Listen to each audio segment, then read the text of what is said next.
माननीय सदस्य, माननीय अध्यक्ष,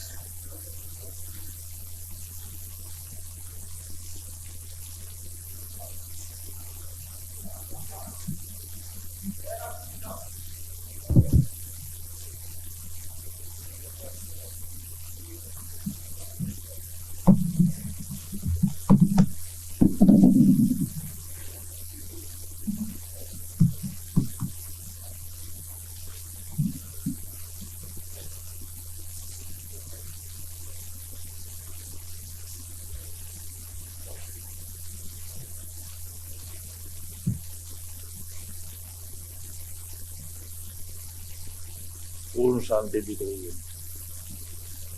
इसलिए मैं आ जाया भी।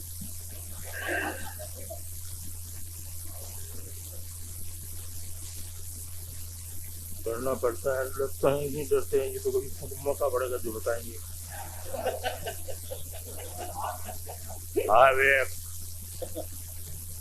बजट अनुमान वर्ष 2002-2003 का उपस्थापन वित्त मंत्री श्री पिलवंत सिंह।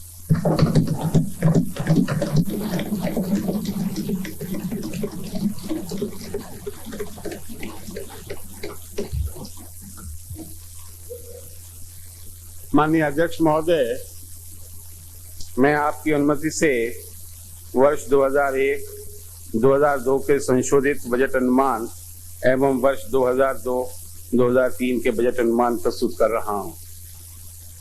वर्ष 2001-2002 न केवल हमारे राज्य के लिए अपितु पूरे प्रदेश के लिए चुनौतीपूर्ण रहा है। मुझे संतोष है कि अनेक कठिनाइयों के बावजूद हमने प्रदेश की विकास की गति को बनाए रखा तथा जनता की आकांक्षाओं पर खरे उतरे हैं। आज देश आर्थिक मंदी के दौर से गुजर रहा है। विश्व भर में घटने वाली घटनाओं का प्रभाव न केवल देश की अर्थव्यवस्था पर पड़ता है, बल्कि प्रदेश की आर्थिक प्रगति भी इससे अछूती नहीं रह सकती। देश की आर्थिक वृद्धि दर वर्ष 1998-99 में 6.5% थी, जिसके इस आर्थिक मंदी के दौर में घटकर चालू वर्ष में मात्र 5.4% रहने का अनुमान है। देश की संघीय शासन व्यवस्था में आय के मुख्य स्रोत केंद्र सरकार के पास हैं, जबकि व्यय की जिम्मेदारियां राज्यों के पास अधिक हैं। केंद्र से राशियों के राज्य के अंतरण के लिए संविधान में प्रावधान किए गए हैं। देश की आर्थिक वृद्धि दर के घटने के कारण राज्य को केंद्र सरकार से प्राप्त होने वाले संसाधनों में भारी कमी हुई है। इसके अतिरिक्त 11 सितंबर 2001 को अमेरिका एवं 13 दिसंबर 2001 को भारतीय संसद पर हुए आतंकवादी हमलों से राज्य के रत्न व्यवसाय, हस्तशिल्प, निर्यात एवं पर्यटन विकास से जुड़े व्यवसायों में भारी कमी आने के कारण राज्य के संसाधनों पर विपरीत प्रभाव पड़ा है। जैसा कि माननीय सदस्य जानते हैं, केंद्र सरकार ने आगामी वर्ष के बजट में लघु बचत योजनाओं में जमा किए जाने वाले धन पर ब्याज की दर में कमी की है। वह नाबार्ड से राज्य को मिलने वाले उधार पर ब्याज की दर में कमी की घोषणा की है। ब्याज दर में इस कमी का राज्य को दीर्घ अवधि में लाभ मिलेगा, परंतु केंद्र सरकार ने अभी भी केंद्र से राज्यों को मिलने वाले ऋण पर देय ब्याज दर में वांछित कमी नहीं की है, जिसकी मांग राज्य सरकार लंबे समय से करती चली आ रही है। लघु बचत ऋणों पर तथा बाजार से उगाए जा रहे ऋणों पर देय ब्याज दर को दृष्टिगत रखते हुए केंद्रीय ऋणों पर देय ब्याज दर में 3 से 4% की कमी की जानी चाहिए थी, जबकि केवल आधे प्रतिशत की कमी की गई है। अतः मैं सदन के माध्यम से केंद्र सरकार से अनुरोध करता हूं कि केंद्रीय ऋणों की ब्याज दर में और कमी करके इसे तर्कसंगत बनाएं। अल्प बचत योजनाओं के अंतर्गत वर्ष में जमा शुद्ध राशि का 80% राज्यों को ऋण मिलता था, जिसे बढ़ाकर आगामी वित्तीय वर्ष में 100% किया गया है। इसके फलस्वरूप शुद्ध जमा राशि के मिलने वाले 20% अतिरिक्त हिस्से का अल्प बचत के पेटे पूर्व के महंगे ऋणों को चुकाने में उपयोग किया जाएगा। मंदी के दौर के कारण केंद्र सरकार का इस वर्ष का कर राजस्व संग्रहण बजट अनुमानों की तुलना में कम रहा है। केंद्र सरकार के वर्ष 2001-2002 के संशोधित अनुमानों से यह स्पष्ट होता है कि केंद्र के कुल कर राजस्व में बजट अनुमानों की तुलना में 29,956 करोड़ रुपए की कमी होगी। केंद्र सरकार के राजस्व संग्रहण में इस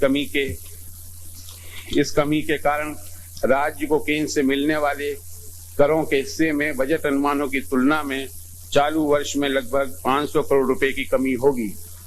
केंद्र सरकार ने चालू वर्ष में केंद्रीय करों में से कम अंतरण की आंशिक पूर्ति की दृष्टि से अतिरिक्त ऋण उगाहने की अनुमति दी है, जिससे किसी सीमा तक संसाधन तो उपलब्ध हो सके हैं, किंतु वास्तव में राज्य पर इसकी दोहरी मार पड़ेगी।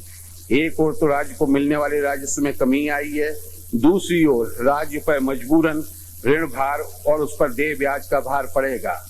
11वें वित्त आयोग द्वारा केंद्रीय करों में मिलने वाले हिस्से के लगाए गए अनुमानों की तुलना में केंद्र सरकार के बजट अनुमानों के अनुसार राज्य को वर्ष 2002-2003 में 680 करोड़ रुपए कम प्राप्त होने संभावित हैं।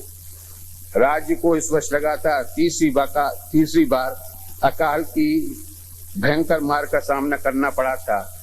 राज्य सरकार ने बड़े पैमाने पर राहत गतिविधियां चलाकर अकाल से प्रभावित जनता व पशुओं को राहत प्रदान की है। मैं अकाल राहत कार्य से जुड़े हुए समस्त अधिकारी एवं कर्मचारियों को अच्छे प्रबंधन के लिए बधाई देता हूं। उल्लेखनीय है कि इस अवधि में ब्लड प्रेशर की दवा लेता हूं। इस अवधि में हमने अधिकतम दर से मजदूरी का समय पर भुगतान सुनिश्चित किया है। अकाल राहत हेतु यथासंभव पक्के कार्य करवाए जिनका दीर्घकालीन लाभ प्राप्त हो सकेगा। माननीय सदस्यों को स्मरण होगा कि 11वें वित्त आयोग की सिफारिशों के अनुसरण में राज्यों के लिए निर्धारित गैर योजना राजस्व घाटा अनुदान में से केंद्र सरकार द्वारा 15% राशि काटकर तथा काटी गई कुल राशि के समान केंद्रीय अंशदान से एक प्रोत्साहन निधि स्थापित की गई है। इस प्रोत्साहन निधि में से वर्ष 2000 से 2005 की अवधि में प्रत्येक राज्य को देय हिस्से का निर्धारण 11वें वित्त आयोग द्वारा किया गया था। केंद्र सरकार द्वारा जारी स्कीम के तहत 1999-2000 की तुलना में वर्ष 2000 से 2005 की अवधि में प्रतिवर्ष राजस्व घाटे में राजस्व प्राप्तियों के प्रतिशत के रूप में न्यूनतम 5% की कमी करने पर प्रत्येक राज्य उपरोक्त प्रोत्साहन निधि में से निर्धारित राशि प्राप्त करने हेतु पात्र होगा। मुझे माननीय सदस्यों को अवगत कराते हुए प्रसन्नता है कि 11वें वित्त आयोग की सिफारिशों के अंतर्गत केंद्र सरकार द्वारा स्थापित प्रोत्साहन निधि में से राज्य को वर्ष 2001 में राजस्व घाटे में 16% की कमी करने के फलस्वरूप 171 करोड़ 68 लाख रुपए स्वीकृत हुए हैं। आशा है कि हम वर्ष 2002 के लिए भी प्रोत्साहन निधि में से निर्धारित 92 करोड़ 80 लाख रुपए प्राप्त कर सकेंगे। आर्थिक मंदी, केंद्र से मिलने वाले संसाधनों में कमी और राज्यों के अपने सीमित साधनों में राष्ट्रीय नीतियों की वजह से होने वाली कमियों के कारण आज लगभग सारे प्रदेश विषम वित्तीय कठिनाइयों के दौर से गुजर रहे हैं। राज्यों के पास अपने साधन सीमित हैं, जबकि न्याय, कानून व व्यवस्था एवं सामाजिक सेवाओं जैसे शिक्षा, चिकित्सा एवं स्वास्थ्य तथा समाज कल्याण की जिम्मेदारी राज्य सरकारों की होती है। 5वां वेतन आयोग लागू होने के परिणाम स्वरूप वेतन, भत्तों एवं पेंशन पर होने वाले व्यय में भारी वृद्धि हुई है। इस प्रकार राज्य सीमित साधनों की तुलना में बढ़ते व्यय से चिंतित है। मैं माननीय सदस्यों को यह अवगत कराना चाहूंगा, राज्य में डाली गई वित्तीय अनुशासन की परंपरा का ही परिणाम रहा है। एक और केंद्र सरकार व कई राज्य सरकारें जहां चालू वित्तीय वर्ष में कर राजस्व में विशेष बढ़ोतरी नहीं कर पाई हैं, वहीं हमारे राज्य के कर राजस्व में पिछले वर्ष की तुलना में लगभग 10% की वृद्धि अनुमानित है। बढ़ते हुए व्यय दायित्वों को देखते हुए राजस्व में और वृद्धि किया जाना आवश्यक है ताकि राज्य के विकास को गति दी जा सके। मुझे आशा है कि मेरे बजट प्रस्ताव राज्य के दीर्घकालीन विकास का मार्ग प्रशस्त करेंगे। द्वितीय राज्य वित्त आयोग का प्रतिवेदन राज्य सरकार को प्राप्त हो गया है। प्रतिवेदन तथा इस पर की गई कार्रवाई का ज्ञापन इसी सत्र में सदन में प्रस्तुत किया जाएगा। राज्य की आर्थिक स्थिति वर्ष पर बहुत निर्भर रहती है। इस वर्ष राज्य के अधिकांश भागों में सामान्य वर्षा हुई है। कृषि क्षेत्र में अच्छे उत्पादन तथा उद्योग व अन्य क्षेत्रों में हुई प्रगति के फलस्वरूप त्वरित अनुमानों के आधार पर वर्ष 1993-94 की स्थिर कीमतों पर राज्य का सकल घरेलू उत्पाद इस वर्ष 55,655 करोड़ रुपए होने की संभावना है, जो कि विगत वर्ष से 9.8% अधिक है। प्रचलित कीमतों पर राज्य का सकल घरेलू उत्पाद इस वर्ष 85,652 करोड़ रुपए का अनुमानित किया गया है, जो पिछले वर्ष से 12.05% अधिक है।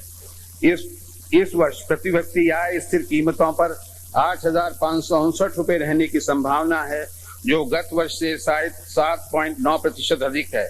प्रचलित कीमतों पर प्रति व्यक्ति आय पिछले वर्ष की तुलना में 9.79% बढ़कर 13,151 रुपए होना अनुमानित है। वार्षिक योजना 2002-2003 के प्रावधानों के संबंध में योजना आयोग से औपचारिक अनुमोदन प्राप्त होना शेष है। आयोग के दिशा निर्देशों को ध्यान में रखते हुए आगामी वर्ष की योजना का आकार 5,535 करोड़ 83 लाख रुपए प्रस्तावित किया गया है। वार्षिक योजना 2002-2003 में सामाजिक एवं सामुदायिक सेवाओं को प्राथमिकता दी गई है। इन सेवाओं पर कुल योजना का 29% से अधिक व्यय किया जाना प्रस्तावित है। 10वीं पंचवर्षीय योजना की अवधि में योजना अंतर्गत विकास को व्यापक बनाने हेतु विभिन्न क्षेत्रों से संबंधित कार्यकारी दलों का गठन किया गया है। इन दलों द्वारा सुझाई गई प्राथमिकताओं को ध्यान में रखते हुए 10वीं पंचवर्षीय योजना का प्रारूप तैयार किया गया है।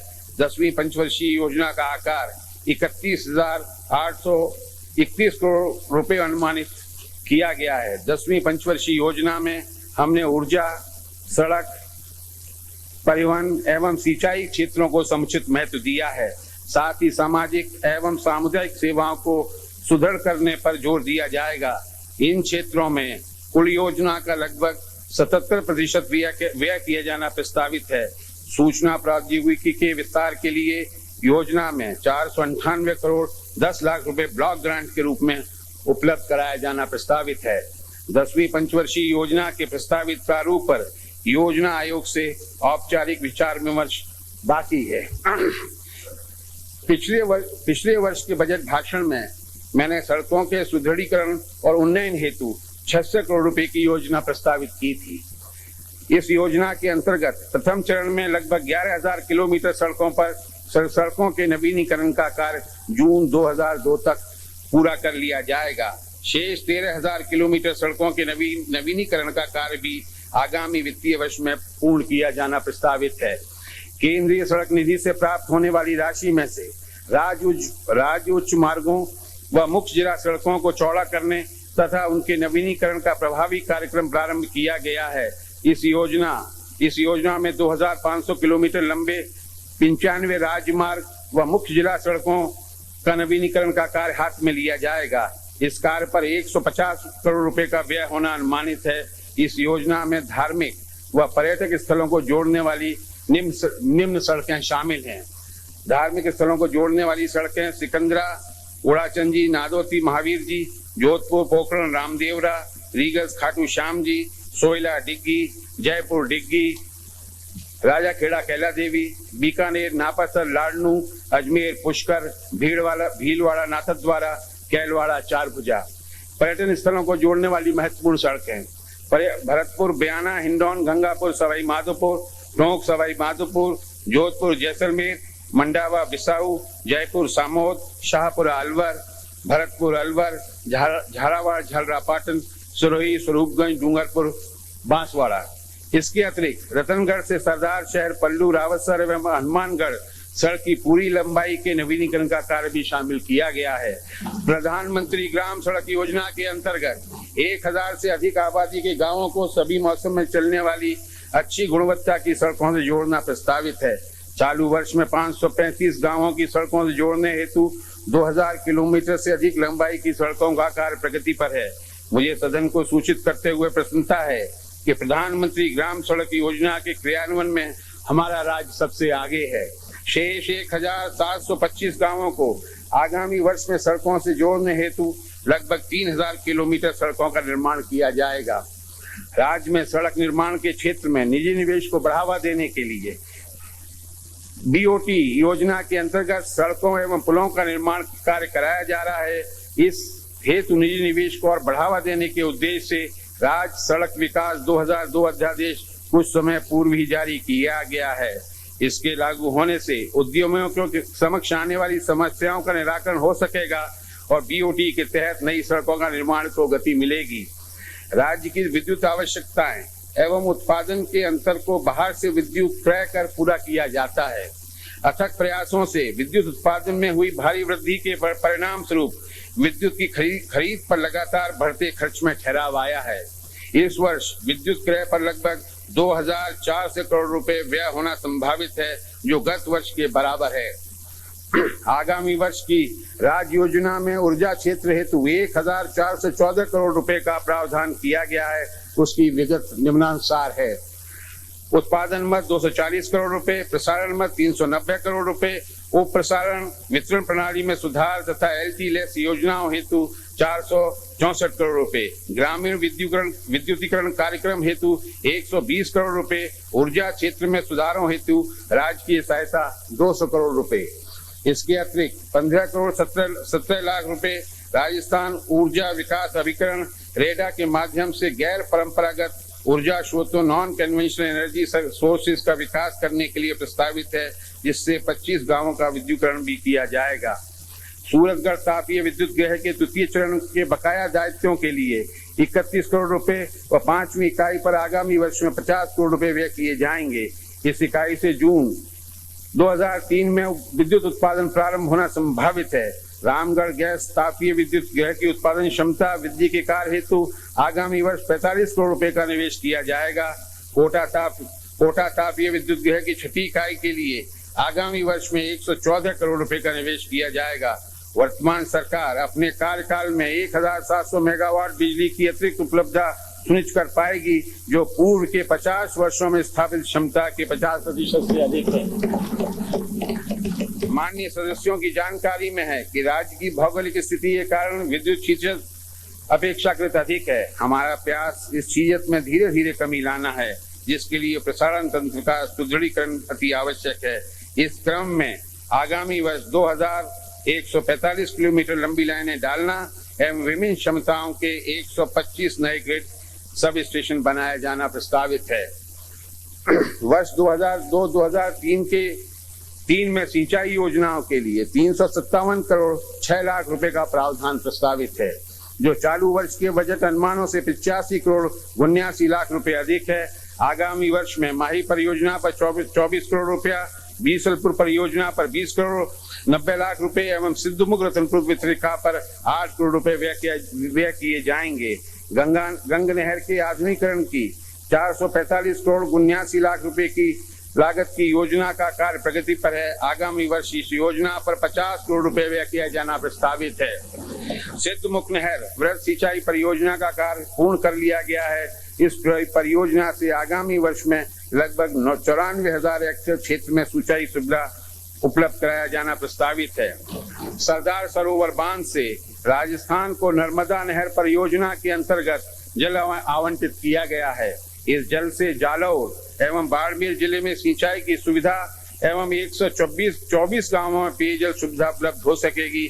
इस परियोजना में आगामी वर्ष में 35 करोड़ 29 लाख रुपए व्यय किए जाना प्रस्तावित है।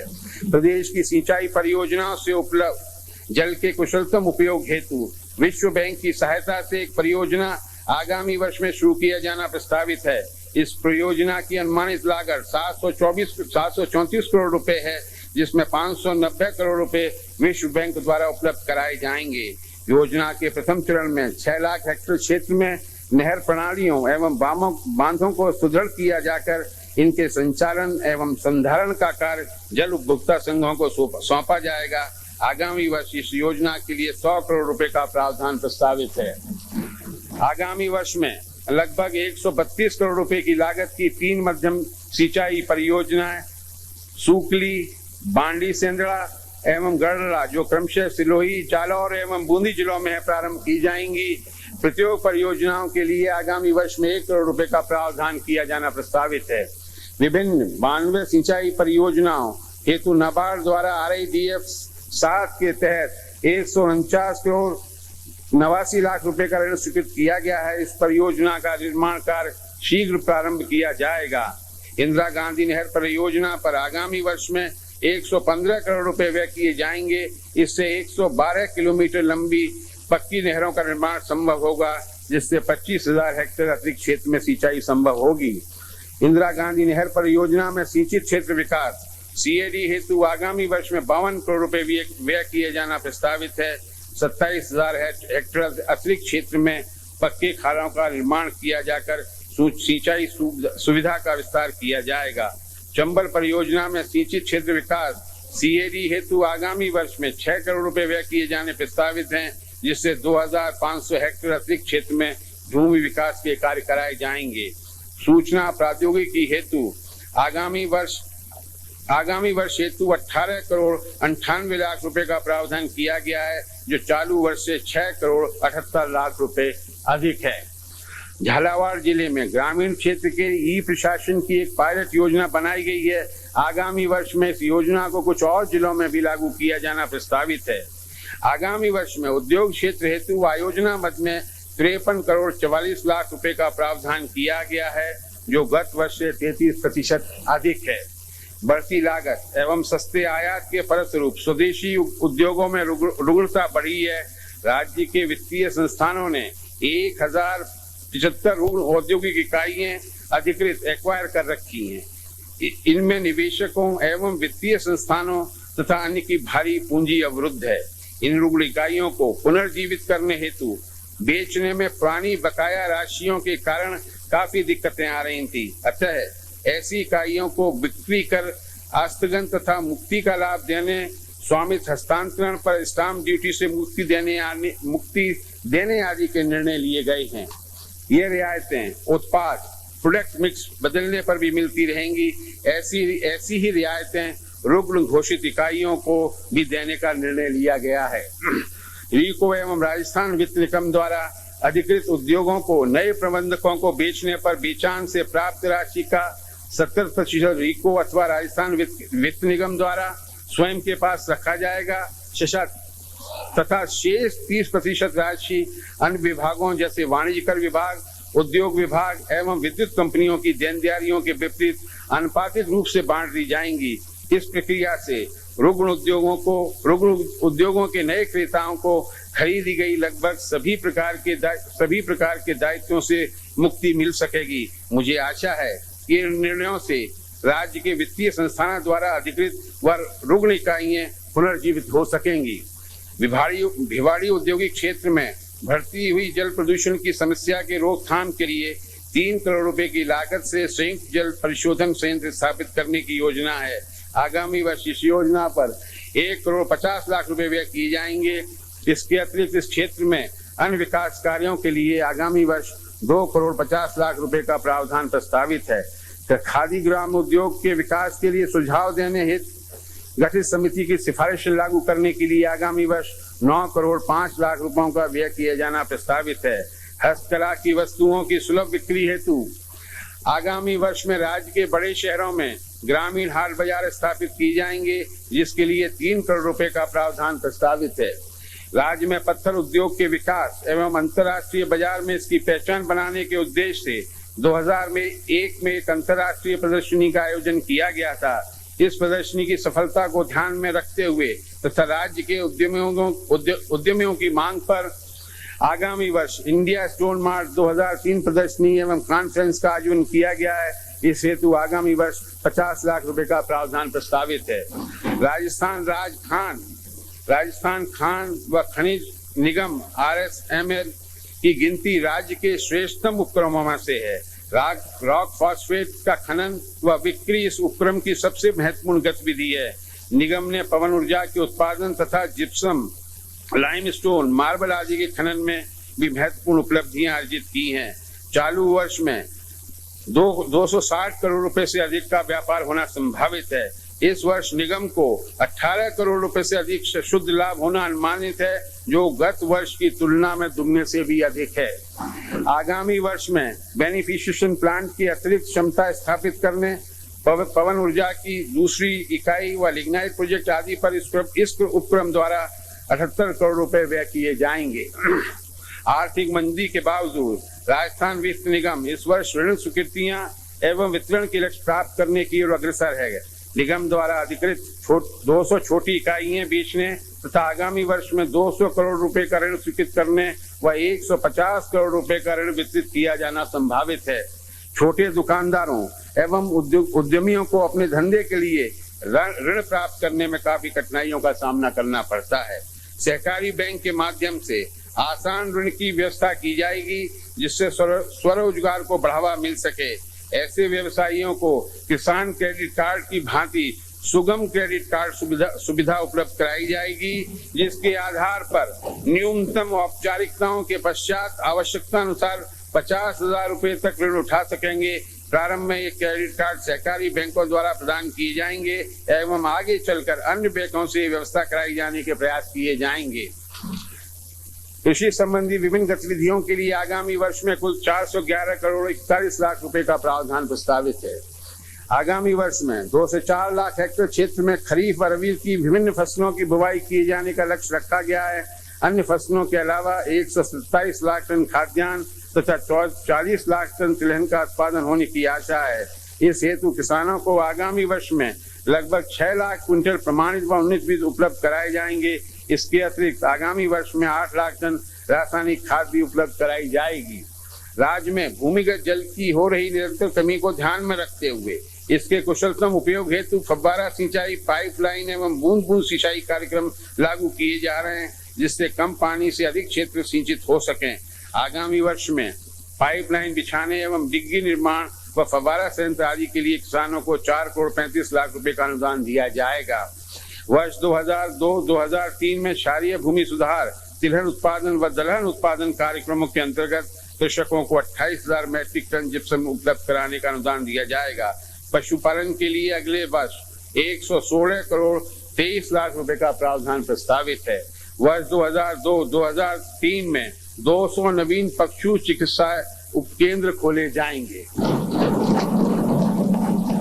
आगामी वर्ष में वनों के विकास एवं मृदा संरक्षण हेतु योजनाबद्ध में 175 करोड़ 86 लाख रुपए का प्रावधान प्रस्तावित है, जो कि चालू वर्ष से 120 करोड़ 75 लाख रुपए अधिक है। इसमें जापान सरकार के सहयोग से राजस्थान वानिकी विकास परियोजना हेतु 164 करोड़ 52 लाख रुपए एवं बनास नदी घाटी के जल ग्रहण क्षेत्र हेतु भू संरक्षण कार्य हेतु 9 करोड़ 50 लाख रुपए का प्रावधान शामिल है। इसके अतिरिक्त केंद्र प्रवर्तित योजनाओं के अंतर्गत मरु क्षेत्र में टिब्बा स्थिरीकरण, सैंड ड्यून्स स्टेबलाइजेशन, सामुदायिक भूमि वृक्षारोपण एवं वृक्षारोपण के कार्य हेतु 33 करोड़ 77 लाख रुपए व्यय किए जाएंगे। ग्रामीण क्षेत्रों की विभिन्न योजनाओं के क्रियान्वयन के संबंध में महामहिम राज्यपाल महोदय के अभिभाषण में भी उल्लेख किया गया था। नवीनतम जानकारी के अनुसार चालू वर्ष में फरवरी 2002 तक इन योजनाओं हेतु केंद्र सरकार से प्राप्त एवं राज्य सरकार की राशि सहित कुल 553 करोड़ 61 लाख रुपए की तुलना में 628 करोड़ 3 लाख रुपए का व्यय किया गया है, जो प्राप्त राशि का 113% होता है। इससे यह भ्रांति दूर हो जाती है कि भारत सरकार से केंद्र प्रवर्तित योजनाओं के लिए प्राप्त राशि का राज्य सरकार पूरा उपयोग नहीं कर पाती। वर्ष 2002-2003 में भी इन योजनाओं पर लगभग 590 करोड़ रुपए व्यय किए जाएंगे, जिसके लिए राज्य योजना में 248 करोड़ रुपए का प्रावधान प्रस्तावित किया गया है तथा शेष राशि भारत सरकार से प्राप्त होना अनुमानित है। आगामी वर्ष में इंदिरा आवास योजना, प्रधानमंत्री ग्रामोदय योजना आदि आवासीय योजनाओं के अंतर्गत नए आवासों के निर्माण एवं कच्चे व अनिर्मित आवासों को क्रमोन्नत करने पर 44 करोड़ 67 लाख रुपए व्यय किया जाएगा। जवाहर ग्राम समृद्धि योजना व आश्वासित रोजगार योजना के अंतर्गत चालू वर्ष में 1 करोड़ मानव दिवसों का रोजगार सृजित करने की लक्ष्य की तुलना में मार्च 2002 तक 1 करोड़ 30 लाख मानव दिवसों का रोजगार सृजित होने की आशा है। वर्ष 2002-2003 में ग्रामीण रोजगार योजनाओं अंतर्गत 160 करोड़ रुपए का व्यय किया जाएगा। इस नगद राशि तथा प्राप्त गेहूं का उपयोग करते हुए ग्रामीण क्षेत्रों में पंचायती राज संस्थाओं के माध्यम से भू एवं जल संरक्षण कार्य प्राथमिकता से कराए जाएंगे। इन कार्यों से ग्रामीण क्षेत्रों में निवास करने वाले गरीबों को रोजगार उपलब्ध हो सकेगा। अगले वर्ष 1 करोड़ 60 लाख मानव दिवस का रोजगार सृजित होने की आशा है। Desert development programme, drought prone area programme योजनाओं के अंतर्गत जल ग्रहण विकास से संबंधित विभिन्न कार्य चलाए जा रहे हैं। आगामी वर्ष इस योजना के लिए राज्य मद में 16 करोड़ 90 लाख रुपयों का प्रावधान किया गया है। निर्धारित मैचिंग राशि केंद्र सरकार से प्राप्त की जाएगी। सीमावर्ती क्षेत्र विकास कार्यक्रम के अंतर्गत वर्ष 2002-2003 में 33 करोड़ 35 लाख रुपए का प्रावधान प्रस्तावित है। संपूर्ण स्वच्छता अभियान के अंतर्गत राज्य के 5 जिलों हेतु आगामी वर्ष में राज्य योजना मद में 1 करोड़ रुपए का प्रावधान किया गया है। 11वें वित्त आयोग की सिफारिशों के अनुसरण में पंचायती राज संस्थाओं के सुदृढ़ीकरण हेतु आगामी वर्ष में 98 करोड़ 19 लाख रुपए का प्रावधान किया गया है। आगामी वर्ष प्राथमिक एवं माध्यमिक शिक्षा पर 3,413 करोड़ रुपयों का व्यय किया जाना प्रस्तावित है। जैसा कि माननीय सदस्यों को ज्ञात है कि वर्ष 2001 की जनगणना के अनुसार राज्य में साक्षरता दर में अभूतपूर्व वृद्धि हुई है। राज्य में साक्षरता का प्रतिशत 61 हो गया है, जो वर्ष 1991 की जनगणना की तुलना में 22.5% अधिक है। अन्य सभी राज्यों की तुलना में यह वृद्धि सर्वाधिक है। वर्ष 1991 की तुलना में वर्ष 2001 में राज्य में पहली बार निरक्षरों की संख्या में कमी आई है। पुरुषों की साक्षरता का प्रतिशत 10 वर्षों में 55 से बढ़कर 76 हो गया है, जो कि राष्ट्रीय औसत से भी अधिक है। वर्ष 2001 की जनगणना के अनुसार महिलाओं की साक्षरता 20% से बढ़कर 44% हो गई है। महिलाओं की साक्षरता में वृद्धि पुरुषों की वृद्धि दर से भी अधिक रही है। इन उपलब्धियों के लिए राज्य को दशाब्दी साक्षरता पुरस्कार एवं महिला दशाब्दी साक्षरता पुरस्कार भी प्राप्त हुए हैं।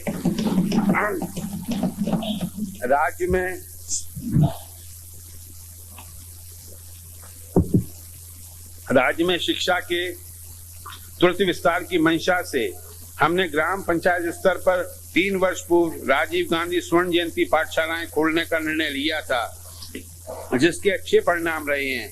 हमारे समग्र प्रयासों से शिक्षा से वंचित बच्चों की संख्या में बहुत कमी आई है। केंद्र सरकार ने हमारे इस अभिनव कदम का अनुसरण करते हुए शिक्षा गारंटी योजना के नाम से प्रारंभिक शिक्षा के सार्वजनिकरण की ऐसी योजना पूरे देश में लागू करने का निर्णय लिया है। 6 से 14 वर्ष की आयु में अनामांकित बालक बालिकाओं को प्रारंभिक शिक्षा हेतु नामांकित करने की दृष्टि से इस वर्ष शिक्षा आपके द्वार के नाम से एक विशेष अभियान प्रारंभ किया गया है। इस अभियान के अंतर्गत विभिन्न संस्थाओं के मध्य एक स्वस्थ प्रतिस्पर्धा पैदा करने के उद्देश्य से पुरस्कारों का प्रावधान भी किया गया है। इस हेतु आगामी बजट में 3 करोड़ 13 लाख रुपए का प्रावधान प्रस्तावित है। प्रारंभिक शिक्षा के सार्वजनिकरण हेतु चलाई जा रही योजनाएं जैसे शिक्षाकर्मी परियोजना, लोक जुम्बिश परियोजना तथा जिला प्राथमिक शिक्षा कार्यक्रम हेतु आगामी वर्ष में राज्य पेटे क्रमशः 33 करोड़ 70 लाख, 16 करोड़ 40 लाख तथा 26 करोड़ 50 लाख रुपए का प्रावधान प्रस्तावित है।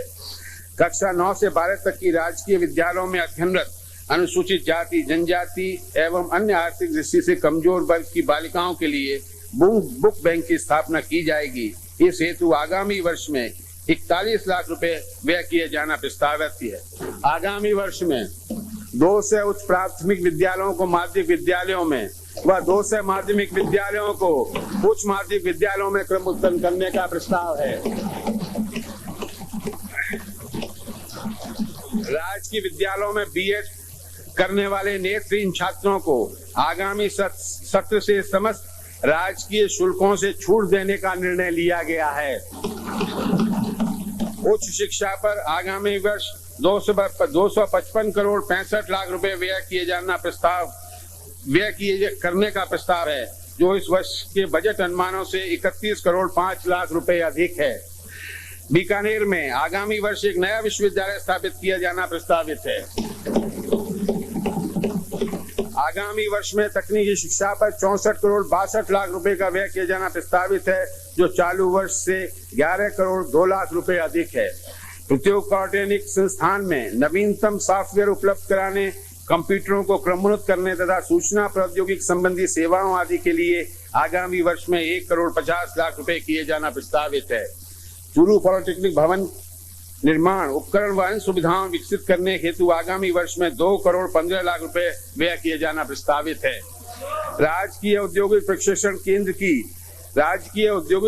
केंद्र की आधारभूत सुविधाओं का अधिक उपयोग करने के लिए निजी क्षेत्र की मदद ली जाएगी।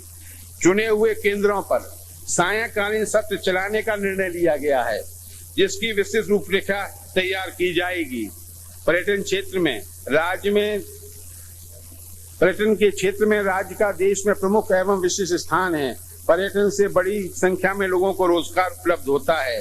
राज्य में पर्यटन विकास की विपुल संभावनाएं एवं उपलब्ध संसाधनों पर आधारित पर्यटन से जुड़े व्यवसायों को एक जन उद्योग के रूप में विकसित करने को सरकार ने उच्च प्राथमिकता प्रदान की है। इसी दृष्टि से पर्यटन से जुड़े व्यवसायों को विभिन्न करों में रियायतें दी गई हैं। आगामी वर्ष बजट में पर्यटन के विशेष महत्व दिया गया है। वर्ष 2002-2003 में पर्यटन के लिए आयोजना मद में 19 करोड़ 50 लाख रुपए का प्रावधान प्रस्तावित है, जो कि वर्ष 2001-2002 की तुलना में दुगना तथा वर्ष 2001-2000 की तुलना में दुगना तथा वर्ष 2001 की तुलना में 6 गुना से अधिक है। एशियाई विकास बैंक द्वारा वित्त पोषित संभागीय मुख्यालयों के आधारभूत ढांचे को विकसित करने की योजना पर्यटन की दृष्टि से महत्वपूर्ण शहरों सवाई माधोपुर, माउंट आबू, जैसलमेर एवं पुष्कर में धरोहर संरक्षण हेतु 50 करोड़ रुपए का प्रावधान किया गया है। राज्य के समृद्ध हस्तशिल्प को पर्यटन के साथ जोड़ने हेतु शिल्पग्राम, पर्यटन मेले एवं त्योहारों तथा हाट बाजारों को विकसित किया जाएगा। इससे जहां एक और हस्तशिल्पों का उत्पादों का विपणन सीधा पर्यटकों को हो सकेगा, वहीं दूसरी ओर रोजगार के अनेक अवसर सृजित होंगे। राज्य के पर्यटक आकर्षणों का देश विदेश में सघन प्रचार एवं प्रसार किया जाएगा तथा स्वदेशी पर्यटन के विकास को प्राथमिकता दी जाएगी। इस हेतु राजस्थानी उत्सव देश के प्रमुख शहरों में आयोजित किए जाएंगे। जयपुर की हेरिटेज सिटी के रूप में पहचान बनाने के उद्देश्य से यूरोपियन कमीशन द्वारा 2 करोड़ 25 लाख रुपए की लागत से एक प्रोजेक्ट हेरिटेज वॉक के नाम से स्वीकृत किया गया है। इसके तहत शहर के निवासियों का सहयोग लेकर एल्बर्ट हॉल से हवा महल तक 2.5 किलोमीटर के रास्ते व उस पर बने भवनों के संरक्षण का कार्य करवाया जाएगा। जयपुर के अन्य निजी चिन्हित भवनों, चौक, बावड़ियों व उनके स्वामियों को प्रोत्साहित कर पुनर्जीवित किया जाएगा। आगामी वर्ष चिकित्सा, परिवार कल्याण एवं आयुर्वेदिक सेवाओं पर 1054 करोड़ 56 लाख रुपए व्यय किए जाना प्रस्तावित है। राजमार्गों पर दुर्घटनाग्रस्त लोगों को तुरंत चिकित्सा सुविधा उपलब्ध करवाने की दृष्टि से शाहपुरा, दूदू, पीपाड़, रींगस, चाकसू, ऋषभदेव व महुआ आदि में एम्बुलेंस सेवा उपलब्ध कराया जाना प्रस्तावित है। आगामी वर्ष इसके लिए 88 लाख रुपए का प्रावधान किया गया है। सभी उपखंड मुख्यालयों पर राजकीय अस्पतालों में रक्त भंडारण की सुविधा एवं आपातकालीन सेवाएं चरणबद्ध रूप में उपलब्ध कराया जाना प्रस्तावित है। ग्रामीण क्षेत्रों में स्वास्थ्य सेवाओं के स्तर में सुधार करने की दृष्टि से आगामी वर्ष 2 से सब सेंटर्स को अपग्रेडेड सब सेंटर्स के रूप में क्रमबद्ध किया जाएगा। इसके अतिरिक्त राजकीय चिकित्सालय मदनगंज, किशनगढ़ में C श्रेणी के अस्पताल की समस्त सुविधाएं उपलब्ध कराई जाएंगी। फलौदी व सूरजगढ़ के सीमावर्ती क्षेत्रों के अस्पतालों की क्षमता 50 शैय्या से बढ़ाकर 75 शैय्या किया जाना प्रस्तावित है। पीपाड़ के अस्पताल में 30 से बढ़ाकर 50 शैय्याओं की क्षमता की जाएगी। अस्पतालों के बायोकेमिकल वेस्ट के निस्तारण हेतु आगामी वर्ष 10 करोड़ रुपए का प्रावधान प्रस्तावित है। राज्य सरकार आगामी वर्ष मुख्यमंत्री जीवन रक्षा कोष में 10 करोड़ रुपए का अंशदान देगी। जोधपुर में आयुर्वेद विश्वविद्यालय की स्थापना का निर्णय लिया गया है, जिसके लिए आगामी वर्ष में 1 करोड़ रुपए का प्रावधान प्रस्तावित है। आगामी वर्ष में परिवार कल्याण के अंतराल साधनों के वितरण तथा स्थायी साधन अपनाने हेतु विवाहित दंपतियों को प्रोत्साहित करने के उद्देश्य से 30,000 अतिरिक्त जल मंगल जोड़े बनाने का निर्णय लिया गया है। गरीब महिलाओं को आपातकालीन प्रसूति सेवा उपलब्ध कराने के लिए राज्य के 18 जिलों में पंचायत के माध्यम से रेफरल ट्रांसपोर्ट सुविधा उपलब्ध करवाई जा रही है। आगामी वर्ष में इस सुविधा को राज्य के सभी जिलों में उपलब्ध करवाया जाना प्रस्तावित है। सुरक्षित प्रसव को बढ़ावा देने के उद्देश्य से राज्य के 6 जिलों में चलाए जा रहे दाई प्रशिक्षण कार्यक्रम को आगामी वर्ष में सभी 32 जिलों में चलाया जाना प्रस्तावित है। बढ़ती जनसंख्या में ठहराव लाने के लक्ष्य को प्राप्त करने के लिए राज्य की जनसंख्या नीति में वर्णित उद्देश्यों की सुगम प्राप्ति हेतु राजीव गांधी जनसंख्या मिशन की स्थापना की गई है। परिवार कल्याण कार्यक्रम के अंतर्गत जन सहभागिता एवं सामूहिक प्रयासों को बढ़ावा देने के उद्देश्य से सर्वश्रेष्ठ परिणाम देने वाली ग्राम पंचायत, पंचायत समिति, जिला परिषद, गैर सरकारी संस्थान, एनजीओ, निजी चिकित्सालय तथा सरकारी चिकित्सालयों को विशेष पुरस्कार देने की योजना प्रारंभ की है। इस हेतु आगामी वर्ष में 5 करोड़ 43 लाख रुपए का प्रावधान प्रस्तावित है। प्रदेश में पेयजल की आपूर्ति के लिए आगामी वर्ष में कुल 1,477 करोड़ 83 लाख रुपए का प्रावधान प्रस्तावित है, जो चालू वर्ष की तुलना में 234 करोड़ 72 लाख रुपए अधिक है। शहरी एवं ग्रामीण क्षेत्रों की पेयजल योजनाओं के संवर्धन, पुनर्गठन व नई योजनाओं के क्रियान्वयन हेतु आगामी वर्ष में 299 करोड़ रुपए की राशि का प्रावधान प्रस्तावित है।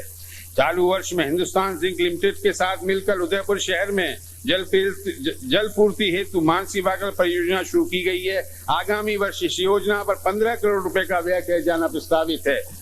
राजीव गांधी मिशन के अंतर्गत त्वरित ग्रामीण पेयजल योजना कार्यक्रम पर आगामी वर्ष में 393 करोड़ रुपए का प्रावधान प्रस्तावित है।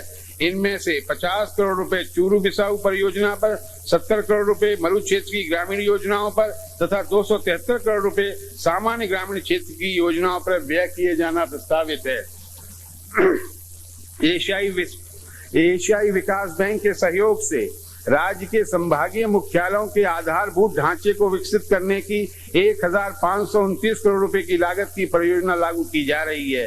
इस परियोजना हेतु आगामी वर्ष में 200 करोड़ रुपए का प्रावधान प्रस्तावित है। कृषि भूमि पर बसी आवासीय बस्तियों के नियमन के कार्य को गति देने हेतु 1 मार्च से एक विशेष अभियान चलाया गया है। इस अभियान के अंतर्गत यथासंभव बस्तियों में ही शिविर लगाए जा रहे हैं। भू नियमन के साथ साथ इन बस्तियों में बड़े पैमाने पर विकास कार्य भी कराए जाएंगे, जिस पर जयपुर विकास प्राधिकरण आगामी वर्ष 40 करोड़ रुपए व्यय करेगा।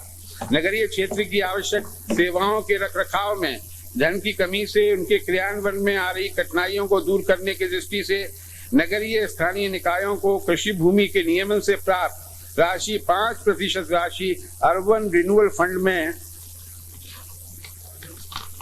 जमा कराए जाने का निर्णय लिया गया है। चालू वर्ष के अंत तक इस फंड में 5 करोड़ रुपए से अधिक राशि जमा होने की आशा है। 11वें वित्त आयोग की सिफारिश के अंतर्गत नगरीय स्थानीय निकायों को आगामी वर्ष में नागरिक सेवाओं के सुधार के लिए 19 करोड़ 88 लाख रुपए उपलब्ध कराए जाएंगे। समाज कल्याण पर आगामी वर्ष 325 करोड़ 60 लाख रुपए व्यय करने का प्रस्ताव है। वर्तमान सरकार पिछले 3 वर्षों से निःशक्त, असहाय एवं निराश्रित विधवाओं, अनुसूचित जाति, जनजाति एवं अन्य पिछड़ा वर्ग के परिवारों के हितार्थ सामाजिक सुरक्षा की अनेक योजनाएं क्रियान्वित कर रही है। राज्य सरकार द्वारा पोलियो निदान एवं उसके उपचार को सरकारी एवं गैर सरकारी चिकित्सालय एवं संस्थाओं के सहयोग से अभियान के रूप में संचालित किया जा रहा है। इस वर्ष 10,000 से अधिक पोलियोग्रस्त पाए गए व्यक्तियों के पोलियो करेक्शन ऑपरेशन की व्यवस्था की गई है, जबकि पूर्व वर्षों में औसतन 1,500 व्यक्तियों के ही ऑपरेशन हो पाते थे। इस कार्य के लिए आगामी वर्ष के बजट में 3 करोड़ 4 लाख रुपए का प्रावधान प्रस्तावित किया गया है। इस अभियान के महत्व को देखते हुए मैं इस प्रावधान को बढ़ाकर 7 करोड़ रुपए करने का प्रस्ताव करता हूं। साथ ही स्वयंसेवी संस्थाओं से भी अपील करता हूं, वे इस पुनीत कार्य में अधिक से अधिक सहयोग करें। पिछड़ा वर्ग के विद्यार्थियों के लिए आगामी वर्ष से छात्रवृत्ति शुरू करने हेतु 1 करोड़ रुपए का प्रावधान किया जाना प्रस्तावित है। आवश्यकता होने पर इस कार्य हेतु अतिरिक्त राशि उपलब्ध कराई जाएगी। राज्य में अनुसूचित जाति जनजाति के छात्र छात्राओं को उत्तर मैट्रिक छात्रवृत्ति प्रदान करने हेतु 15 करोड़ 93 लाख रुपए का प्रावधान प्रस्तावित है। अनुसूचित जाति जनजाति की गरीबी रेखा के नीचे यापन करने वाले प्रतिभावान छात्र छात्राओं को निजी क्षेत्र के प्रतिष्ठित विद्यालयों में अध्ययन की सुविधा उपलब्ध कराने के सराहनीय परिणामों को देखते हुए पिछले बजट भाषण में मैंने लाभान्वितों की संख्या 388 से बढ़ाकर 800 करने की घोषणा की थी। आगामी वर्ष 1100 छात्र छात्राओं को लाभान्वित करने का निश्चय किया गया है। इसके लिए 1 करोड़ 41 लाख रुपए का अतिरिक्त प्रावधान किया जाएगा।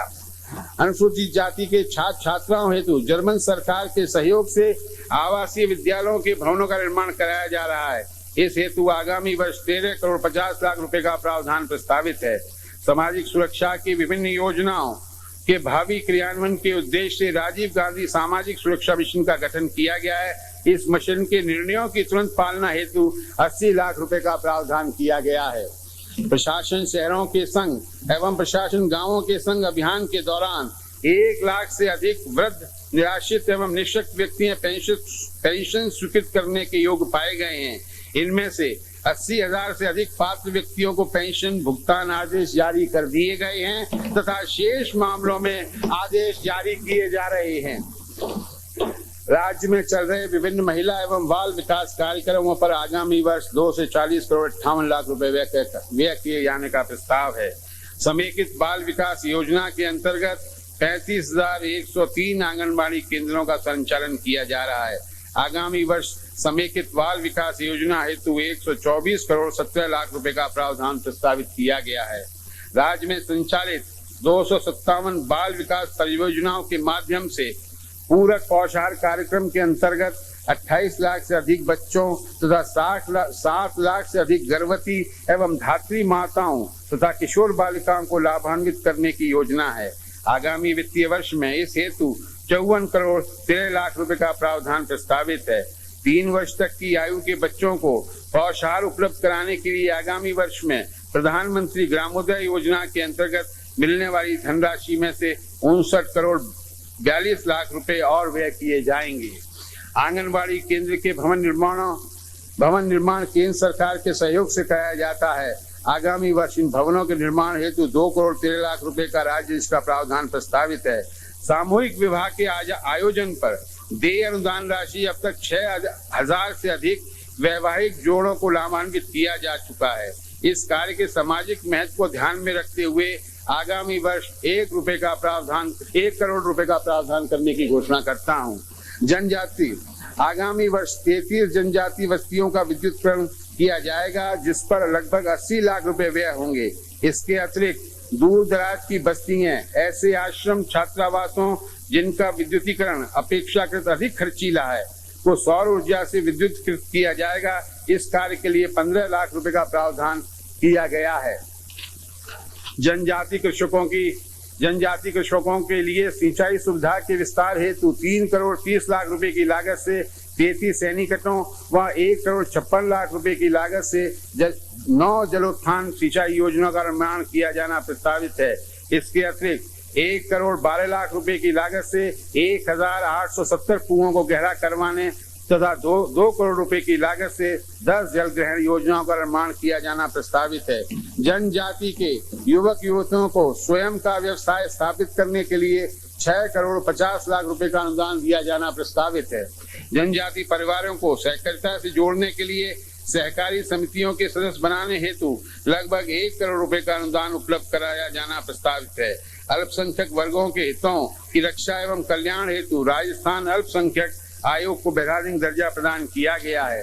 राष्ट्रीय अल्पसंख्यक वित्त एवं विकास निगम NFDC द्वारा राज्य में अल्पसंख्यक वर्ग के व्यक्तियों को स्वरोजगार हेतु रियायती दर पर ऋण उपलब्ध कराने के लिए राज्य सरकार गारंटी पर राजस्थान अल्पसंख्यक वित्त तथा विकास सहकारी निगम को वित्तीय सहायता दी है। आगामी वर्ष में अतिरिक्त ऋण प्राप्त करने के लिए राज्य सरकार द्वारा गारंटी की राशि में आवश्यकता अनुसार वृद्धि की जाएगी। हज यात्रा करने वाले व्यक्तियों को 2 लाख रुपए का दुर्घटना बीमा कराने की व्यवस्था राज्य सरकार द्वारा की गई है। राजस्व प्रशासन तंत्र को नागरिकों के और समीप ले जाकर सुदृढ़ कराने की दृष्टि से जिला एवं उपखंड मुख्यालय से अलग स्थानों पर स्थापित 45 सहायक कलेक्टर कार्यालयों को आगामी वर्ष में उपखंड अधिकारी कार्यालयों में क्रमोन्नत किया जाएगा। किसानों को राजस्व जमाबंदी व अन्य राजस्व रिकॉर्ड प्राप्त करने में हो रही कठिनाई के निराकरण करने के उद्देश्य से भू अभिलेखों के कंप्यूटरीकरण का बृहद कार्यक्रम प्रगति पर है। ये आशा है कि आगामी वर्ष में समस्त भू अभिलेखों की कंप्यूटरीकृत नकल मांग पर सुविधा उपलब्ध हो सकेगी। भू अभिलेखों के कंप्यूटरीकरण कार्य को पूरा करवाने वाला राजस्थान देश का पहला राज्य होगा। सेवानिवृत्त कर्मचारियों को पेंशन परिलाभों के भुगतान पर वर्ष 1997-98 में 595 करोड़ 66 लाख रुपया व्यय हुआ था, जो आगामी वर्ष के बजट अनुमानों में बढ़कर 2027 करोड़ 68 लाख रुपए हो जाएगा। पेंशन परिलाभों पर लगातार बढ़ते भार को वहन करने में राज्य को भविष्य में होने वाली कठिनाइयों को ध्यान में रखते हुए नई भर्ती होने वाले राज्य कर्मचारियों के लिए नई पेंशन योजना लागू की जाएगी। संबंधित संशोधित अनुमान 2001-2002 वर्ष 2001-2002 के बजट अनुमानों में कुल बजट घाटा 283 करोड़ 70 लाख रुपए अनुमानित किया गया था। चालू वित्तीय वर्ष के दौरान, जैसा कि मैंने पूर्व में उल्लेख किया है, देशव्यापी मंदी के कारण बजट अनुमानों के विरुद्ध केंद्रीय करों में राज्य की हिस्सा राशि में लगभग 500 करोड़ रुपए की कमी होने की संभावना है। इसके अतिरिक्त राज्य के अपने कर राजस्व में भी लगभग 405 करोड़ रुपए की कमी आने की संभावना है। यद्यपि व्यय पर प्रभावी नियंत्रण रखा गया है, परंतु कस्बीय अपरिहार्य मदों जैसे राहत कार्य, सेवानिवृत्ति परिलाभ आदि में हुई वृद्धि के कारण चालू वर्ष का सकल घाटा बढ़कर 900 करोड़ 83 लाख रुपए होना संभावित है। वर्ष 2001-2002 के संशोधित अनुमानों का संक्षिप्त विवरण निम्नानुसार है। राजस्व प्राप्तियां 12,664 करोड़ 98 लाख रुपए, राजस्व व्यय 16,175 करोड़ 1 लाख रुपए, राजस्व खाते में घाटा 3,510 करोड़ 3 लाख रुपए, पूंजीगत प्राप्तियां लोक लेखे की शुद्ध प्राप्तियों सहित 13,159 करोड़ 89 लाख रुपए, पूंजीगत व्यय 10,550 करोड़ 59 लाख रुपए, पूंजीगत खाते में अधिशेष 2,609 करोड़ 20 लाख रुपए, कुल बजट घाटा 900 करोड़ 83 लाख रुपए। बजट अनुमान 2002-2003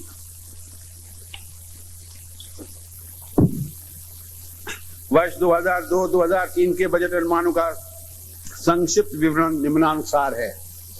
राजस्व प्राप्तियां 14,312 करोड़ 47 लाख रुपए, राजस्व व्यय 18,214 करोड़ 38 लाख रुपए, राजस्व खाते में घाटा 3,901 करोड़ 91 लाख रुपए, पूंजीगत प्राप्तियां 10,773 करोड़ 32 लाख रुपए लोक लेखे की शुद्ध प्राप्तियों सहित, पूंजीगत व्यय 8,205 करोड़ 47 लाख रुपए, पूंजीगत खाते में अधिशेष 2,567 करोड़ 85 लाख रुपए, कुल बजट घाटा 1,334 करोड़ 6 लाख रुपए। श्रीमान, मैं अब कर प्रस्ताव प्रस्तुत कर रहा हूं। मंदी के कारण भारत सरकार और राज्य सरकार के कर संग्रहण पर विपरीत प्रभाव पड़ा है। कई राज्यों में राजस्व की बढ़ोतरी नगण्य रही है। मुझे आपको बताते हुए हर्ष हो रहा है कि समकक्ष राज्यों की तुलना में राजस्थान में करों की बेहतर वसूली हुई है। प्रक्रियाओं में गुणात्मक सुधार एवं करदाताओं की कठिनाइयों के निराकरण के कारण यह संभव हो सका है। इन सुधारों को जारी रखते हुए एवं कराप वंचन पर रोक लगाने के लिए अधिनियमों एवं नियमों में कुछ संशोधन किए जा रहे हैं। इनका भी ध्यान रखा गया है कि आने वाले समय में जब हम राष्ट्रीय सहमति के आधार पर वैध कर प्रणाली लागू करें, तब करदाता सहजता के साथ इसको अपना सकें। इन प्रस्तावों में राज्य से व्यापार के पलायन को रोकना, रोजगार के साधन बढ़ाना, स्थानीय उद्योगों को प्रोत्साहित करना, करदाताओं की व्यवहारिक समस्याओं का निराकरण करना एवं राज्य के विकास के लिए आवश्यक संसाधनों की आपूर्ति करना मेरी प्राथमिकता रही है। राज्य में नए निवेश को प्रोत्साहन देने एवं रोजगार के अवसर विकसित करने के लिए हमारी सरकार कटिबद्ध है। आप सभी को ये जानकर अत्यंत खुशी होगी, प्रदेश में लगने वाले नए उद्योगों पर उनके द्वारा कच्चे माल पर देय विक्रय कर की पूर्ण रूप से छूट देना प्रस्तावित कर रहा हूं। यह छूट उनके उत्पादन पर देय विक्रय कर से सेट ऑफ के रूप में दी जाएगी। इससे प्रदेश में नए उद्योगों में निवेश का माहौल बनेगा। औद्योगिक एवं व्यापारिक मंदी के कारण प्रदेश के उद्योग धंधों एवं रोजगार के अवसरों पर पड़ रहे विपरीत प्रभाव से आप सभी अवगत हैं। इस कठिन समय में यह आवश्यक हो गया है कि सरकार प्रदेश के उद्योगों का यथासंभव संरक्षण करे और राज्य में रोजगार के अवसरों को बढ़ावा दे। सरकार द्वारा ऐसे कई निर्णय लिए गए हैं जिससे स्थानीय उद्योगों को वांछित संरक्षण प्राप्त हो एवं रोजगार के अवसर बढ़े। जैसे राज्य में रुग्ण एवं बंद उद्योगों को चालू करने के लिए सरकार द्वारा निर्णय लिया गया है। उद्यमियों द्वारा उन्हें पुनः चालू करने पर उन्हें भी बकाया बिक्री कर छूट का लाभ देय होगा। यह लाभ विविधीकरण करने पर भी अनुज्ञेय होगा। मुझे विश्वास है कि इससे बंद पड़े हुए अथवा बीमार उद्योगों में नई जान आएगी एवं प्रदेश में रोजगार के अवसर बढ़ेंगे। राजस्थान की अति महत्वपूर्ण कृषि आधारित खाद्य तेल उद्योग कई वर्ष से संकट में है। काश्तकारों को उनकी उपज की उचित कीमत दिलाने तथा राज्य में मूल संवर्धन को प्रोत्साहित करने के लिए मैं राज्य में कच्चे माल के रूप में प्रयुक्त सभी तिलहनों पर देय 2% कर में से 1% की छूट दिया जाना प्रस्तावित कर रहा हूं। यह छूट तेल मिलों द्वारा विनिर्मित तेल की अंतर्राज्यीय बिक्री पर संदेह कर में सेट ऑफ के रूप में दी जाएगी। इसके अतिरिक्त राजस्थान में विनिर्माण एवं परिष्करण हेतु कच्चे माल के रूप में बाहर से लाए जा रहे तिलहन एवं खाद्य तेल पर 1% प्रवेश कर लगाया जाना भी प्रस्तावित है। इससे राजस्थान में उत्पादित तेल अंतर्राष्ट्रीय एवं राष्ट्रीय स्पर्धा का सामना कर सकेगा। खल की अंतर्राज्यीय बिक्री कर की दर को 1% से बढ़ाकर 2% किया जा रहा है। प्रदेश में गेहूं पर आधारित छोटी बड़ी अनेक आटा मैदा सूजी की मिलें स्थापित हैं। इनमें से अधिकांश अन्य प्रदेशों से कर विषमता के कारण आयातित माल की वजह से बंद हो चुकी हैं या बंद होने के कगार पर हैं। इस महत्वपूर्ण कृषि आधारित उद्योग को एवं उनमें नियोजित कामगारों के रोजगार संरक्षण हेतु मैं राजस्थान में बाहर से आयातित आटा मैदा सूजी पर 2% प्रवेश कर लगाया जाना प्रस्तावित कर रहा हूं। आटा मैदा सूजी की अंतर्राज्यीय बिक्री पर देय कर में से गेहूं पर राज्य में चुकाया गया समस्त 4% कर का सेट ऑफ दिया जाना भी प्रस्तावित कर रहा हूं।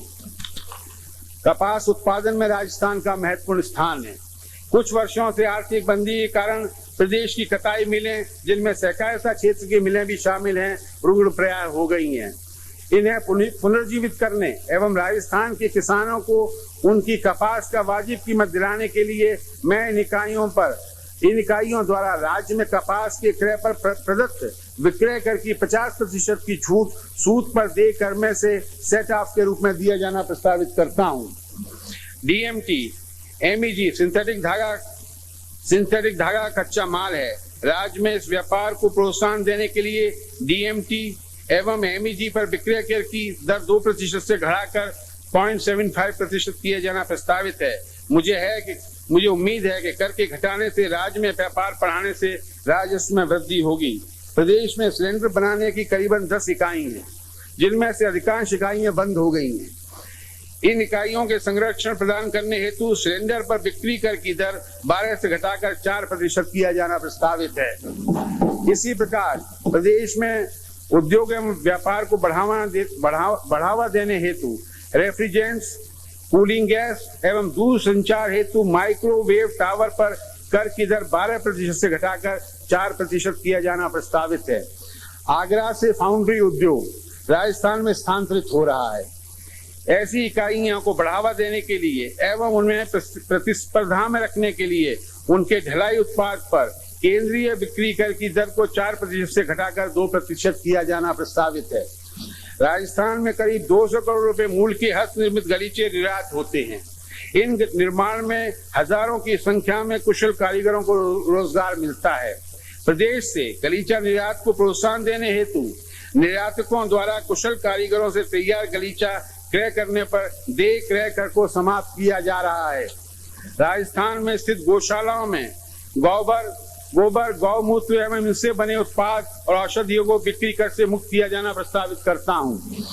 प्रदेश में नॉन फेरस मेटल उद्योग के विकास की प्रचुर संभावनाओं को देखते हुए अलौह धातु एवं उनके अलाय मिश्रण को कच्चे माल के रूप में खरीदने पर प्रदत्त विक्रय कर को उनसे निर्मित सामान पर देय विक्रय कर में से सेट ऑफ के रूप में छूट देना प्रस्तावित करता हूँ।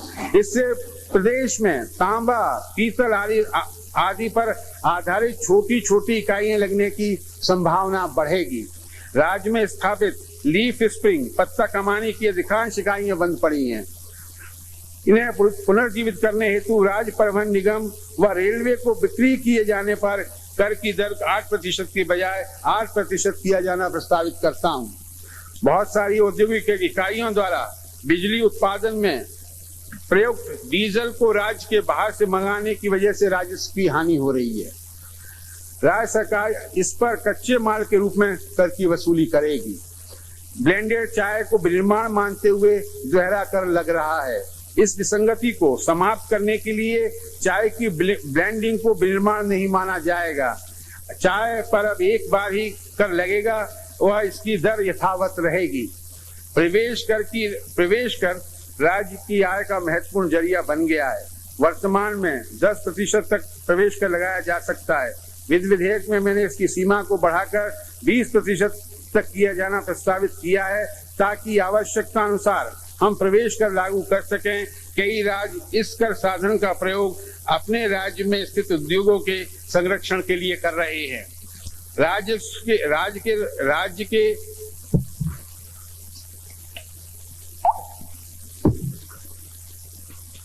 की राजस्व आय को बढ़ाने के लिए एवं राजस्थान के उद्योगों को संरक्षण करने के लिए मैं कुछ वस्तुओं पर प्रवेश कर लगाया जाना प्रस्तावित कर रहा हूं।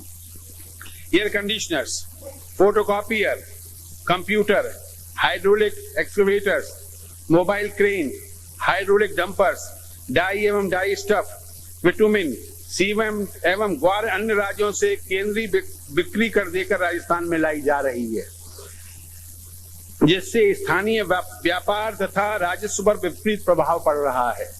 अतः उपरोक्त वस्तुओं में से 1 से 4% तक प्रवेश कर लगाए जाने का प्रस्ताव कर रहा हूं। अध्यक्ष महोदय, मैं यह उल्लेख करना चाहूंगा, यदि इन वस्तुओं पर राज्य में बिक्री कर का भुगतान कर दिया जाता है तो इन पर प्रवेश कर देय नहीं होगा।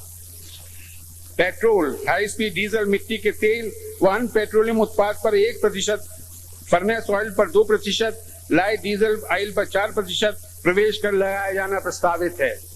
नेफ्ता को खाद बनाने का कच्चा माल होने के कारण प्रवेश कर से मुक्त रखा जा रहा है। इससे प्राप्त राजस्व राज्य में सड़क व अन्य आधारभूत ढांचे के विकास हेतु संसाधन जुटाने के काम आएगा। फ्लो रेट से कारण चप्पल पर दी हुई कीमत आधारित छूट समाप्त की जा रही है। पूर्व में जारी हवाई चप्पल की कर प्रशमन योजना यथावत रहेगी। कपड़े धोने के साबुन की वर्तमान दर में कर की 4% और 8% 2 श्रेणियां हैं। फ्लो रेट के क्रम में कराप वंचन एवं विवाद की संभावनाओं को समाप्त करने हेतु एक ही श्रेणी अर्थात 8% कर का प्रस्ताव करता हूं। हस्तशिल्प उत्पादों पर चल रही कर छूट को यथावत रखा जाना प्रस्तावित है। यह जानकारी में आया है कि महंगे फर्नीचर भी हस्तशिल्प के रूप में इस छूट का लाभ उठा रहे हैं। अतः अब फर्नीचर पर हस्तशिल्प पर मिलने वाली छूट अनुज्ञेय नहीं होगी, लेकिन निर्यात किए जाने वाले फर्नीचर पर बिक्री कर की छूट यथावत रहेगी। सरकार द्वारा समस्त कंपोजिशन स्कीम्स का पुनरावलोकन किया गया है। डीलरों को यह अधिकार है कि वे प्रचलित दर से कर जमा कराएं अथवा कंपोजिशन स्कीम्स का लाभ लेवें। कंपोजिशन स्कीम्स के स्लैब में कुछ बढ़ोतरी प्रस्तावित की जा रही है। अध्यक्ष महोदय, आपको ध्यान होगा कि वर्ष 2001 में टर्नओवर टैक्स राज्य सरकार द्वारा लागू किया गया था। राज्य के बढ़ते हुए वित्तीय दायित्वों को ध्यान में रखते हुए मैं वर्तमान कर मुक्ति शुल्क के स्लैब में परिवर्तन प्रस्तावित कर रहा हूं, लेकिन 30 लाख रुपए तक के टर्नओवर वाले व्यापारी इस कर से मुक्त रहेंगे। वर्ष 1999-2000 में व्यवसाय कर प्रस्तावित किया गया था। गत वर्षों के अनुभव के आधार पर मैं आपसे निवेदन करना चाहता हूं, अभी तक इस कर के दायरे में आने वाले अनेक करदाता प्रक्रियाओं की कठिनाई के कारण अपने कर दायित्व का निर्वहन नहीं कर पा रहे हैं। अतः मैं शीघ्र ही व्यवसाय कर की प्रक्रियाओं का व्यापक सरलीकरण करने जा रहा हूं। पूर्व में जिन वर्गों को व्यवसाय कर से छूट दी गई थी वह यथावत रहेगी। खादी एवं ग्राम उद्योग की महत्ता से हम सभी अवगत हैं, लेकिन कतिपय बड़े उद्योग खादी एवं ग्राम उद्योग के नाम से कराप वंचन कर रहे हैं। इसे रोकने के लिए राज्य सरकार 2 महीने में खादी एवं ग्राम उद्योग में परिभाषित वस्तुओं का पुनरावलोकन करेगी। अध्यक्ष महोदय, उद्योग व व्यापार की कठिनाइयों को निराकरण करने के लिए मैं कुछ महत्वपूर्ण प्रस्ताव पेश कर रहा हूं। राज्य में माल की आयात एवं निकास के समय 18A एवं 18C का उपयोग होता है। कई बार इसे भरने में तकनीकी खामियां रह जाती हैं, जिसकी वजह से विवाद उत्पन्न होते हैं एवं विभाग द्वारा शासित आरोपित कर दी जाती है। करदाताओं की कठिनाई को देखते हुए इन फार्मों से संबंधित प्रक्रियाओं का और सरलीकरण किया जाएगा, जिससे विवादों में कमी हो एवं समस्याओं का निराकरण हो सके। वाणिज्य विभाग से संबंधित बहुत सारे प्रकरण विभिन्न न्यायालयों में लंबे समय से विवादित चले आ रहे हैं। इसके त्वरित निस्तारण हेतु राज्य सरकार ने लोक अदालतों की भांति एक सेटलमेंट बोर्ड का गठन करेगी। इससे विभिन्न अदालतों में लंबित मुकदमों का निस्तारण आपसी रजामंदी के आधार पर किया जा सकेगा।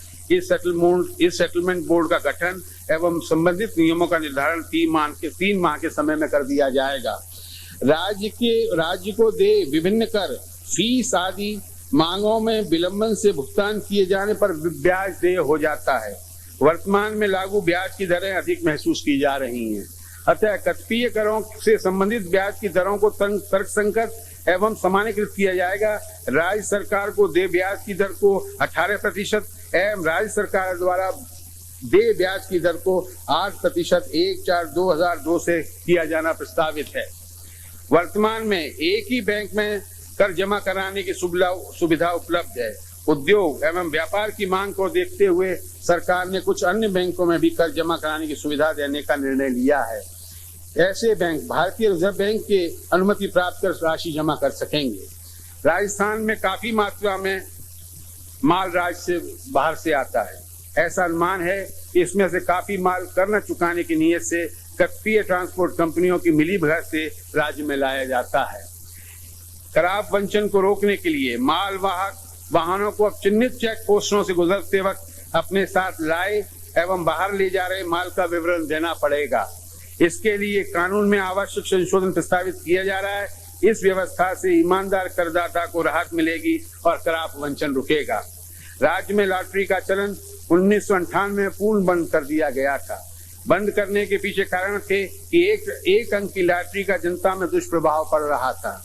भारत सरकार ने भी कानून बनाकर इसे अवैध कर दिया था। लॉटरी से आमदनी भी नगण्य थी, परंतु लॉटरी की मांग हमेशा से रही है। देश में लगभग 13 राज्य किसी न किसी रूप में लॉटरी का संचालन कर रहे हैं। हाल ही में सिक्किम एवं कुछ अन्य राज्यों ने इंटरनेट एवं कंप्यूटर के माध्यम से ऑनलाइन लॉटरी प्रारंभ कर दी है या करने जा रहे हैं। ऑनलाइन लॉटरी से अच्छी आमदनी होने की संभावना व्यक्त की गई है। वैसे भी इतने सारे अन्य राज्यों की लॉटरी के चलते राज्य में अनियमित रूप से लॉटरी की बिक्री की संभावना बनी रहती है। इससे बिक्री करके राजस्व भी वंचित रहना पड़ता है। अतः राज्य में ऑनलाइन लॉटरी का संचालन प्रारंभ करना प्रस्तावित है। ऑनलाइन लॉटरी में 25% दर से विक्रय कर देय होगा। मुद्रांक शुल्क में देय शुल्कों में परिवर्तन वित्त विधेयक में पृथक से पेश कर रहा हूँ। प्रस्ताव अनुसार सगे संबंधियों के अतिरिक्त निष्पादित पावर ऑफ अटॉर्नी में देय मुद्रांक शुल्क में वृद्धि कर 500 रुपए की जा रही है। सगे संबंधी द्वारा निष्पादित पावर ऑफ अटॉर्नी पर देय मुद्रांक शुल्क यथावत 30 रुपए ही रहेगा। कस्पीय वस्तुओं में बिक्री कर दर में पूर्व में दी गई छूट को अब 31/2003 तक बढ़ाया जाना प्रस्तावित है। मुझे विश्वास है कि इन प्रस्तावों से राज्य में कृषि, व्यापार एवं उद्योग के लिए अनुकूल वातावरण बनेगा। इन रियायतों के बावजूद कर दरों को सुसंगतकरण, बेहतर कर अनुपालना तथा प्रबंध से राज्य की राजस्व आय में लगभग 50 करोड़ रुपए की वृद्धि की अपेक्षा करता हूँ। वर्ष 2002-2003 के बजट अनुमानों में 1334 करोड़ 6 लाख रुपए का अपूरित घाटा छोड़ा गया है। कठिन वित्तीय परिस्थितियों के बावजूद विकास कार्यों को जारी रखा जा सके, इस दृष्टि से कर ढांचे को और सुसंगत बनाने हेतु विभिन्न प्रस्तावों से कुल 50 करोड़ रुपए के अतिरिक्त संसाधन जुटाने का प्रयास किया गया है, जो आगामी वर्ष के घाटे को कम करने में सहायक होगा। इसके पश्चात जो अपूरित घाटा रहेगा उसे बेहतर कर संग्रहण और परिहार व्यय पर नियंत्रण से कम करने का प्रयास किया जाएगा। मैं वर्ष 2002-2003 का वार्षिक वित्तीय विवरण सभा पटल पर रख रहा हूँ। अन्य बजट पत्रों के साथ अनुदान की मांगे भी प्रस्तुत की जा रही हैं, क्योंकि सदन के पास वर्तमान वर्ष की समाप्ति से पूर्व बजट अनुमानों पर विस्तृत चर्चा करने के लिए पर्याप्त समय उपलब्ध नहीं है। अतः मैं वित्तीय वर्ष 2002-2003 के पहले 4 महीनों की अवधि के लिए अर्थात 31 जुलाई 2002 के लिए व्यय हेतु लेखानुदान की मांग कर रहा हूँ। लगातार 3 वर्षों तक अकाल की विभीषिका का सामना करने एवं मंदी के दौर के बावजूद हमने राज्य की वित्तीय स्थिति को बिगड़ने नहीं दिया एवं राज्य के विकास की गति को बनाए रखा है। हमें आशा है कि अर्थव्यवस्था में अपेक्षित सुधार होगा तथा इस बजट के माध्यम से हम अपने विकास के संकल्प को पूरा कर सकेंगे। इसी आशा व विश्वास के साथ मैं इन बजट प्रस्तावों को लेखानुदान के प्रस्ताव सहित माननीय सदन के विचारार्थ एवं अनुमोदनार्थ प्रस्तुत कर रहा हूँ।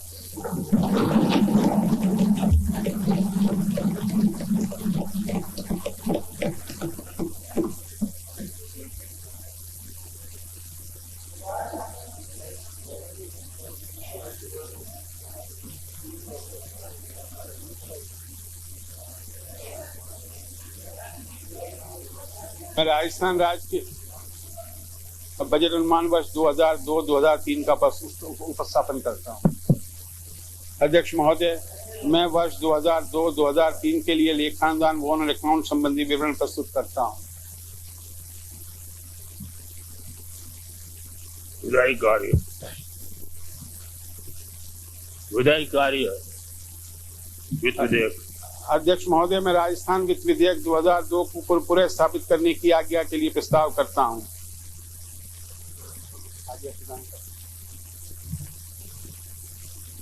प्रश्न यह कि राजस्थान वित्त विधेयक 2002 को पुनर्स्थापित करने की आज्ञा प्रदान की जाए। जो पक्ष में हो हाँ कहें, तो विपक्ष में हो ना कहें। हाँ पक्ष जीता, हाँ पक्ष जीता। विधेयक को पुनर्स्थापित करने की आज्ञा। मैं राजस्थान वित्त विधेयक 2002 को पुनर्स्थापित करता हूँ।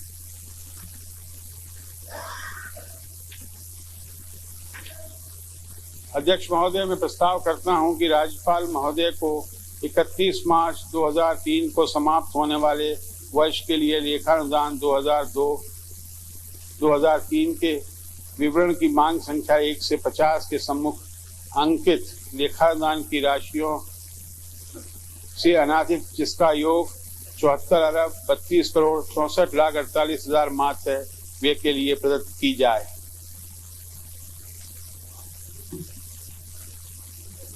प्रश्न यह है कि राज्यपाल महोदय को 31 मार्च 2003 को समाप्त होने वाले वर्ष के लिए माननीय वित्त मंत्री जी 31 जुलाई तक के लिए बोलिए ना, 31 मार्च का तो थोड़ी होगा।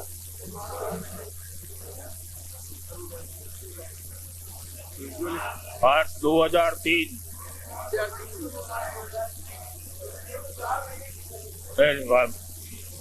मार्च 2003 को समाप्त होने वाले वर्ष के लिए लेखानुदान 2003 क्या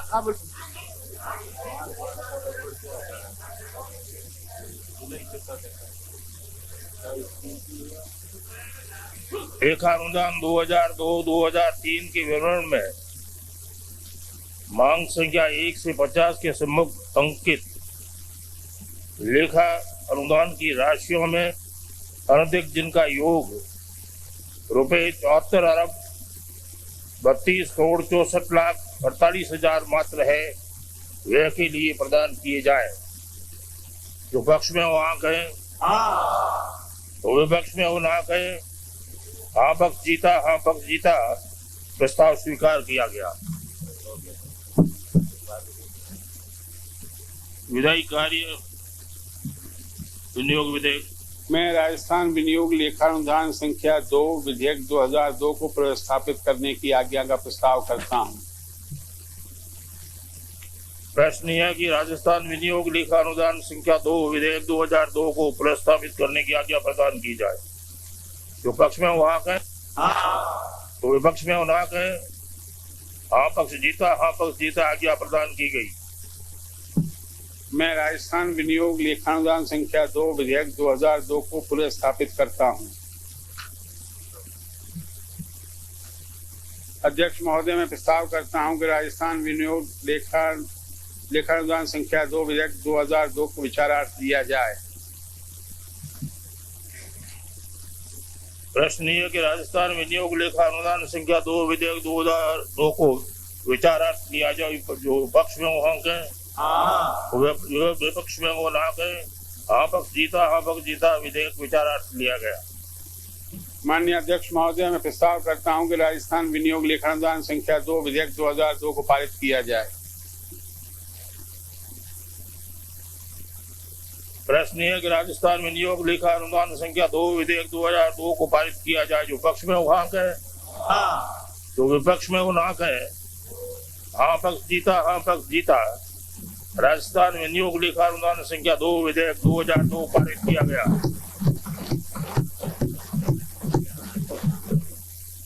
सदन की बैठक मंगलवार दिनांक 26 मार्च 2002 के